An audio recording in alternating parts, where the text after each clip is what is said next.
The Salem Witch Trials, which took place in 1692 in Colonial, Massachusetts, are one of the most infamous episodes in American history. These events are notable for their religious intensity and the mass hysteria they generated.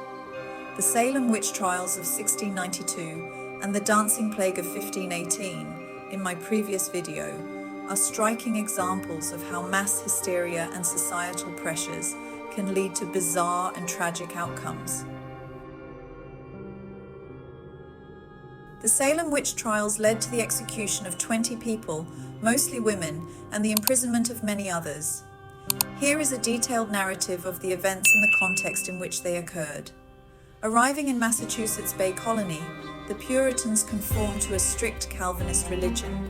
They took the Bible literally and held to the concepts of damnation. Their society was incredibly devout and placed a high value on ethical conduct and unity within society. Their worldview was characterized by a widespread fear of the devil and a belief in evil. Social and economic unrest was present in Salem Village at the end of the 17th century. Land ownership, grazing rights, and religious privileges were all points of dispute. There was division in Salem Village between those who supported the local pastor, Samuel Parris, and those who did not. This split made the environment ripe for hostility and suspicion. Reverend Samuel Parris's niece and daughter, Betty Parris and Abigail Williams, started acting abnormally in January 1692, throwing fits and screaming. Unable to identify a medical condition, the local physician proposed that the girls were bewitched. 3 women, Sarah Good, a homeless beggar, Tituba, Parris's Caribbean slave, and Sarah Osborne, an elderly sick woman, were accused of witchcraft by the girls under extreme pressure. The initial accusations set off a chain reaction. Other girls in the village began to exhibit similar behaviors and accused more people of witchcraft. The accused were often those on the margins of society or those who had disputes with their accusers. The trials were fueled by personal vendettas and community rivalries. A series of tests were carried out for determining the guilt of the accused. Among these were physical exams for witch marks and spectral evidence, in which the ill were said to have seen the accused spirit torturing them. To deal with the growing volume of cases, the Court of Oyer and Termina was founded in June 1692. Witches were believed to have physical marks on their bodies, often referred to as witch marks or devil's marks. These could include moles, birthmarks, scars, or other blemishes. It was thought that these marks were places where the devil had touched or fed on the witch.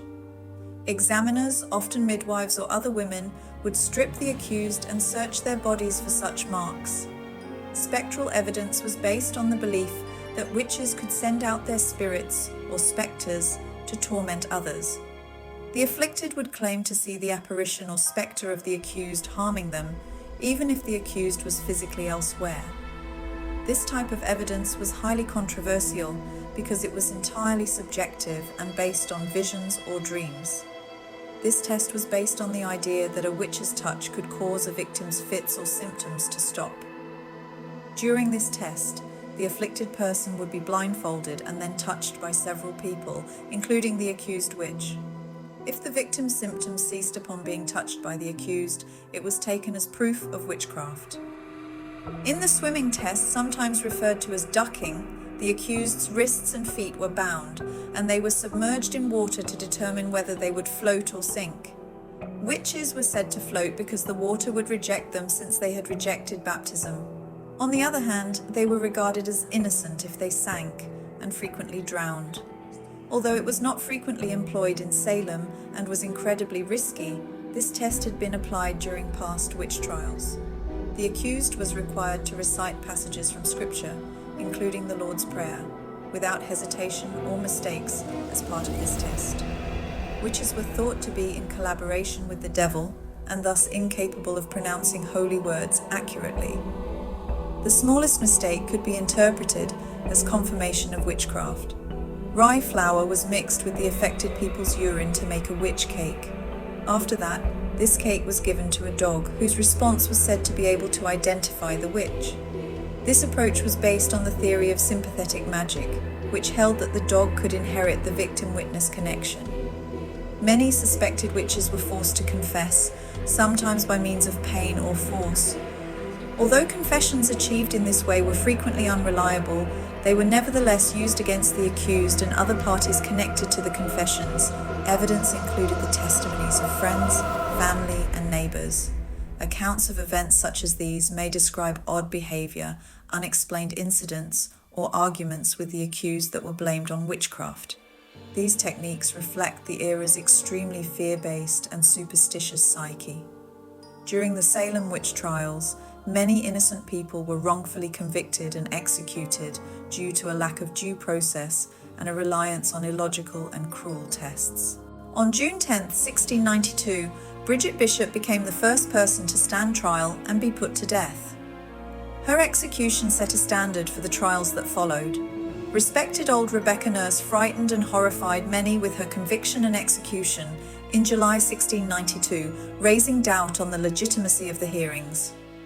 Giles Corey ended up having to make a plea by being thrown to death with large stones when he declined to sign one. Public opinion had started to shift against the trials by the autumn of 1692. Prominent clergymen Increase Mather and others started to question the use of the spectral proof. In October 1692, Governor William Phips dismissed the court of Oyer and Terminer due to the growing instabilities and these criticisms. Many of the other suspects were ultimately freed after their cases were handled more cautiously during the trial. Legal procedures and American history have been affected by the Salem Witch Trials for a long time. They are frequently used as a warning against the dangers of religious extremism, isolationism, and the demise of due process. There have been efforts over the years to exonerate the accused. The Massachusetts legislature approved an act in 1711 that gave some of the accused their rights back and their good names back, as well as giving their heirs cash compensation. The state issued a formal apology and cleared more victims in 1957 and 2001. The victims of the trials are remembered at memorials in Salem and Danvers. The social tension, legal processes, and devotion to religion of Puritan New England in the 17th century all influenced the Salem Witch Trials. They are a vivid reminder of the potential for injustice that can occur when reason and due process give way to fear and superstition. Both the Salem Witch Trials and the dance frenzies illustrate how deeply ingrained fears and stresses can lead to mass hysteria, manifesting in dramatically different ways depending on the cultural and social context. They highlight the need for rational, evidence-based responses to collective anxieties and the dangers of allowing superstition and fear to guide actions and policies. We have seen how cultural influences and public frenzy may result in unusual and horrific events with the Salem Witch Trials and the Dancing Plague. Regarding the Salem Witch Trials, how do you feel? Do you think we may have a similar widespread frenzy today? What lessons do you think such events have to teach us? Post your ideas in the comments section below. I would love to hear your thoughts. If you enjoyed this video and found it helpful, don't forget to hit that subscribe button and ring the notification bell so you never miss out on our latest content. Subscribing is completely free and it really helps us out so you can stay updated with our future videos. Also, if you have any questions or suggestions, feel free to leave them in the comments below.